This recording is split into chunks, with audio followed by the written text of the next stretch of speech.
Il MACFRUT di Cesena è anche l'occasione per presentare un progetto che si chiama Vero Veneto, un progetto che noi già conosciamo, ma abbiamo qui ai nostri microfoni il dottor Michele Giannini di Veneto Agricoltura che ci racconterà quali sono i contenuti e quali sono gli obiettivi di questo progetto. Sì, posso tenere in mano il microfono? No, lo tiene lei, perfetto. Non le faccio fare fatica. Allora, per parlare del progetto Vero Veneto, in realtà è un progetto voluto fortemente dalle associazioni di produttori e anche dai produttori ortofrutticoli per mettere in evidenza da una parte la qualità del prodotto ortofrutticolo veneto e dall'altra l'ambiente di produzione stesso, la qualità dell'ambiente di produzione. È un approccio decisamente innovativo perché appunto accomuna questi due fattori che entrambi vengono presi in considerazione nello studio che è previsto dal progetto. Il progetto è stato recepito dalla Regione Veneto, la Regione Veneto l'ha finanziato e poi ha chiamato Veneto Agricoltura a porlo in atto. Le realtà agricole per fare innovazione, per fare investimenti hanno bisogno ovviamente anche di risorse e qui all'interno di questo grande spazio del Veneto c'è anche Coop Credit. Diamo il benvenuto a Roberto Ponte al quale chiediamo di spiegarci che cosa fa Coop Credit. Coop Credit è una novità assoluta nel panorama della consulenza finanziaria in Italia perché è l'unico mediatore creditizio specializzato nella consulenza, assistenza e intermediazione del credito a favore delle aziende agricole, agroalimentari e agroindustriali del Paese. In accordo con le maggiori istituzioni finanziarie e bancarie italiane eroghiamo credito specializzato sotto ogni forma per accompagnare sia i progetti di gestione del credito di campagna agraria, di annata agraria, i progetti di filiera e quanto possa servire in supporto per esempio alla finanza agevolata nei programmi di PSR di ogni regione italiana.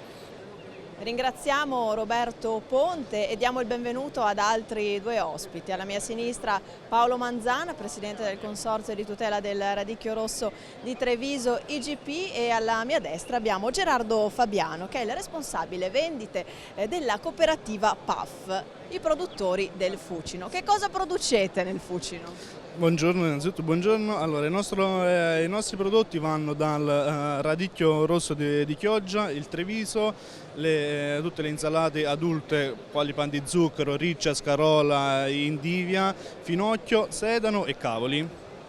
Poi vi domanderete, cosa c'entrano i produttori del fucino con il Veneto, visto che siamo nello stand del Veneto? Questo è un Veneto un po' allargato, perché la cooperativa del fucino, se non sbaglio, è socia di Opo Veneto. Sì, noi siamo soci di Opo Veneto da circa 10 anni e per noi rappresenta Opo Veneto una vetrina molto importante per i nostri prodotti perché ci permette di ampliare la nostra rete distributiva e ci permette appunto di essere più visivi anche in altre regioni d'Italia che magari nemmeno conoscono la presenza della piana del Fucino e che nella piana del Fucino si produca radicchio, quindi per noi è un'opportunità molto grande che l'abbiamo colta, come dicevo, 10 anni fa ed ogni anno questo sodalizio diventa sempre più stretto e ci stringe sempre di più alla realtà del Veneto. Grazie Gerardo Fabiano e dal Fucino, dall'Abruzzo ritorniamo in Veneto perché qui all'interno di questo spazio espositivo sono rappresentati tutti i consorzi di tutela dei prodotti di qualità, capofila il consorzio della radicchio di Treviso IGP. Sì, infatti è un progetto molto importante e ambizioso che vede coinvolti la maggior parte dei consorzi ortofrutticoli veneti. Ricordo appunto il nostro consorzio che fa da capofila, il consorzio radicchio di Treviso, Variegato di Castelfranco. Poi abbiamo anche gli altri preziosissimi radicchi, quello di Verona e il radicchio di Chioggia IGP. E poi abbiamo dei consorzi come l'olio del Garda, abbiamo l'insalata di Lusia, l'aglio bianco polesano, l'asparago di Badoere e quello di Cimadolmo. E non vorrei dimenticare poi anche il marrone di Combai e di Monfenera. Questi sono rappresentano appunto, come dicevo prima, dei prodotti importantissimi. Questa è una vetrina importante, l'importante è fare squadra, riuscire a presentarsi insieme a queste manifestazioni qua per far capire che il Veneto cresce insieme. E questa vetrina del Macfrut è ancora un'occasione importante per farsi conoscere? Ma è un Macfrut che si sta allargando, si è spostato appunto a Rimini per avere più spazio. È un Macfrut che almeno dalle aspettative può dare delle risposte importanti. La produzione di radicchio sta crescendo e quindi abbiamo bisogno assolutamente di trovare e di esplorare nuovi mercati. Come dicevo prima, questa è una vetrina che non va sicuramente sottovalutata, anzi è un'occasione, vorrei dire unica, per noi soprattutto perché il Veneto è qui vicino, no? E quindi è un'occasione unica per far conoscere le nostre, e io le chiamo veramente eccellenze. Abbiamo capito che il mondo invidia quello che è l'agroalimentare italiano, dobbiamo solo avere la forza e il coraggio di porsi in questi mercati. Io sono positivo e credo che insomma la fantasia non ci manca, dobbiamo solo crederci, dobbiamo solo disporre di energie e andare avanti come dei carri armati. Determinati. Grazie a Paolo Manzana, Presidente del Consorzio di tutela del radicchio rosso di Treviso IGP, grazie a Gerardo Fabiano della PAF, dei produttori del Fucino. Grazie mille. A coordinare lo spazio del Veneto è AOP Veneto Ortofrutta, qui rappresentata dal suo direttore. Diamo il benvenuto a Cesare Bellò. Direttore, avete utilizzato un ragionamento di filiera per realizzare questo spazio espositivo? Filiera e sistema, nel senso che c'è la filiera orticola, ortofrutticola aderente all'AOP Veneto Ortofrutta, ma non solo, c'è anche il territorio di Lusia e quindi tutti gli operatori all'interno di questa filiera in questo territorio sono presenti e appunto poi attraverso OPO Veneto è presente l'intera filiera orticola in questo caso. Secondo lei, in che modo il settore dell'ortofrutta riuscirà a cogliere la sfida del futuro, cioè produrre di più, con più qualità e a basso impatto ambientale? Allora, produrre quello che vuole il consumatore e le quantità di cui ha bisogno il consumatore, quindi dobbiamo anche ragionare in termini di programmazione e pianificare la produzione secondo quello che è poi la domanda sul prodotto. Io su questo ho un'idea che cerco anche di trasmettere all'esterno comunque del nostro sistema, perché penso che sia un'opportunità per l'intero settore nel Veneto, a partire dal Veneto, ma per l'Italia e non solo.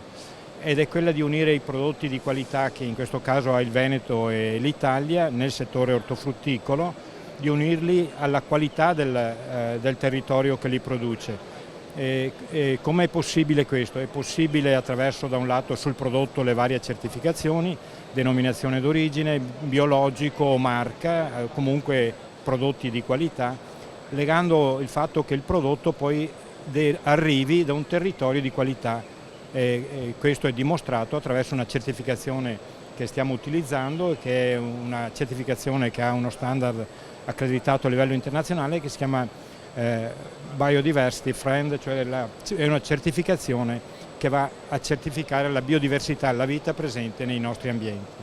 E chi si occupa di politica è sensibile verso questo tema, ha capito l'importanza? Abbiamo visto che il Vice Ministro si è fermato proprio qui, l'abbiamo vista parlare, che cosa vi siete detti?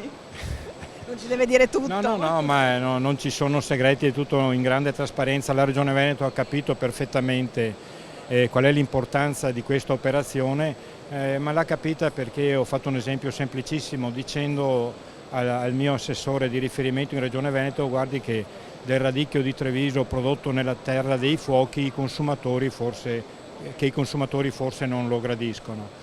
E invece al Vice Ministro, che ho avuto il piacere di incontrare e confrontarmi con lui su questa tematica delle produzioni di qualità in ambienti di qualità, ho detto semplicemente che dobbiamo parlarci perché nel suo Ministero non tutti capiscono la differenza fra biologico e biodiversità.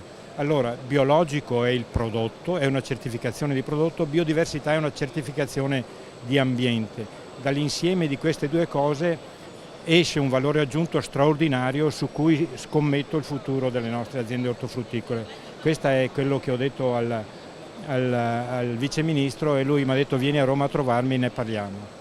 Ultima cosa, una sua impressione su questa edizione del MACFRUT che da Cesena si è spostata in questi padiglioni sicuramente insomma, più innovativi della Fiera di Rimini. Qui c'è stata la voglia di una storia, che è quella del MACFRUT, di mettersi in discussione, di confrontarsi in maniera internazionale nel sistema ortofrutticolo. Dal punto di vista politico sono stati bravi a far la quadra, nel senso non era facile portarla via da Cesena e portarla a Rimini, ma in questo caso è la Romagna che ha fatto squadra. Devo dire che a me sembra che la scommessa sia stata vinta, ma lo capiremo nei prossimi anni, però le presenze che ci sono sia in termini di operatori e di stand, oltre 1 migliaio, sia di operatori presenti che girano per gli stand, insomma mi fanno capire e sperare che la scommessa è stata vinta. Di questa scommessa per fortuna abbiamo avuto l'intuizione, siamo un po' anche protagonisti, quindi il Veneto c'è a pieno titolo in questo rilancio di MACFRUT a livello internazionale. E con le parole di Cesare Bellò, direttore dell'AOP Veneto Ortofrutta, si chiude questa nostra prima puntata dedicata all'edizione numero 32 del MACFRUT. Ci vediamo però la prossima settimana, stessa rete, stesso orario. Laura Ferrari vi saluta.